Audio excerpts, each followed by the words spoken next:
تو میں بتا رہا تھا کہ وہ غلام رسول میرے پاس آیا ہمارے گھر میں.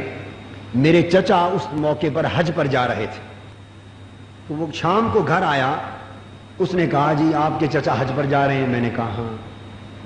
تو میرا ایک خط ہے، وہ حضور علیہ الصلوۃ والسلام کے نام میں نے لکھا ہے، اگر وہ لے جائیں اور خاص حضور علیہ السلام کے ہاتھ میں دے دیں تو بڑی مہربانی ہوگی. بتانا چاہتا ہوں ایسے ایسے سادہ لوگ دنیا میں موجود، سادہ لوگ. میں نے سنا، میں نے کہا کیا ہے؟ کہنے لگے جی بس خط تو بے شک آپ بعد میں پڑھ لیں، مگر صرف یہ وعدہ ہو کہ وہ خاص حضور علیہ الصلوۃ والسلام کے ہاتھ مبارک میں جا کر دیں، کسی اور کو نہ دیں آئیں، کسی اور کو. میں نے پوچھا بھئی اور سے مراد کیا ہے آپ کی؟ اور سے وہ کہنے لگے جی ایسے ہوتا ہے نا، مثلا وہ لے کر جائیں گے گھر، معلوم کریں گے، دروازہ کھٹکھٹائیں گے تو بعض اوقات کسی کام گئے ہوئے ہوتے ہیں اور گھر میں بچے ہوتے ہیں یا کوئی اور ہوتا ہے، تو کسی بچے کے ہاتھ میں نہ دیں آئیں، بعد میں گم ہو جاتا ہے خط، ممکن ہے نہ دیں. تو وہ انتظار کر لیں یا دوبارہ چلے جائیں، جب حضور علیہ الصلوۃ والسلام خود ملیں ان کے ہاتھ میں دے آئیں. یہ وہ سادہ امتی حضور کا سادہ. میں نے کہا ٹھیک ہے، حضور تک پہنچ جائے گا، وعدہ ہوا. میں نے کہا مجھے اجازت ہے میں پڑھ سکتا ہوں؟ اس نے کہا جی بے شک پڑھ لیں. وہ چلا گیا. خط میں نے کھولا، اوپر لکھا ہوا تھا بخدمت جناب حضرت محمد رسول اللہ صلی اللہ علیہ وآلہ وسلم. آگے السلام علیکم ورحمۃ اللہ وبرکاتہ، جس طرح عام خط لکھتے ہیں. نیچے بھئی آپ کی خیریت مطلوب ہے، عام مضمون جو ہوتا ہے جس طرح کوئی کسی کو خط لکھتا ہے ادب احترام کے ساتھ.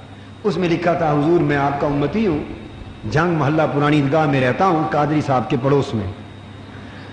تو میرا بیٹا رمیز جو ہے وہ بگڑ گیا ہے، بری صحبت میں چلا گیا، کہنا نہیں مانتا، مجھے گالیاں دیتا ہے، پڑھائی چھوڑ گیا ہے. اور میں غریب آدمی، ٹی بی کا مریض ہوں، چونے کلی کر کے روزی کماتا تھا. محنت کی کہ یہ بچہ پڑھ جاتا تو روزگار کا باعث بنتا. میں اب جان میرے اندر نہیں کہ مزدوری محنت کروں. تو آپ سفارش کریں اور توجہ فرمائیں کہ میرا بیٹا سنور جائے.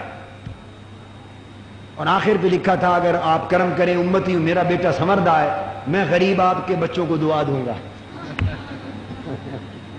میں آپ کے بچوں کو دوں. جو طریقہ عام خط لکھنے کا ہے اس طرح خط لکھا ہوا تھا. میں نے خط پڑھ کے بند کر دیا.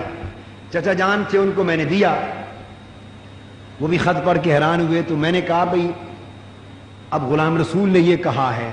وہ پوچھنے لگے تو یہ اس پر عمل کیسے کروں گا؟ مثلا حضور علیہ السلام، اب اس کو کوئی بات نہیں بتائی کہ حضور کا مزار پاک ہے. میں نے کہا اس کا جو خیال ہے بیچارے کو جھٹکا لگے گا، لیکن نفسیاتی طور پر جھٹکا لگے گا، اسے اپنے حال میں مست رہنے دو. تو میں نے چچا جان سے کہا کہ آپ اس خط کو لے جائیں، جالی مبارک پر جب حاضری ہو اور سلام عرض کریں تو ذرا تار کریں.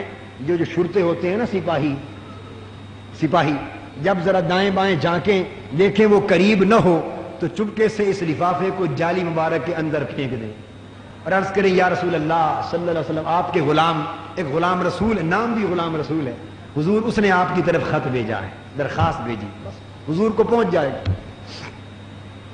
سو ہمارے چچا گئے، انہوں نے اسی طرح بعد میں ہمیں اطلاع کی کہ میں نے غلام رسول کا خط جالی مبارک کے اندر پھینک دیا ہے.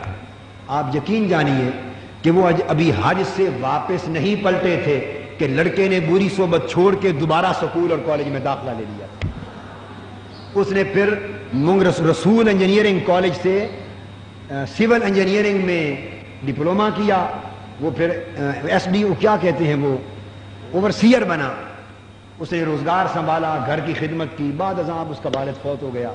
تو یعنی خط بھیجا اور واپس آنے سے پہلے تقدیر آقا نے بدل دی. تو مقصد بات کا یہ ہے کہ ہم سچے دل سے اگر حضور کی طرف جھکنے والے بن جائیں تو حضور علیہ الصلوۃ والسلام آج بھی توجہ کر کے ہمارے احوال کو سنوارتے ہیں، آج بھی اپنے فیض کے ساتھ ہمیں نوازتے ہیں. تو یعنی کمی ہماری طرف سے ہے، کمی ساری ہماری طرف سے ہے.